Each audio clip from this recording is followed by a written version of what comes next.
আমরা ছিলাম সিটের বাসের শুরুতে, আমার ওয়াইফ আর মেয়েটা ছিল বাসের পিছন দিকে। আমার ওয়াইফটা আল্লাহ বাসাইতেছে, বাইরে চলে আসছে।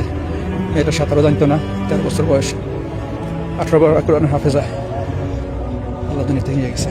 গাড়ি সহ গাড়ি সহ পানিতে পড়ে গেছে। আপনার মায়ের বাঁচাইতে পারি নাই, আপনার নাতিনের বাঁচাইতে পারি নাই, আপনার বোনের বাঁচাইতে পারি নাই।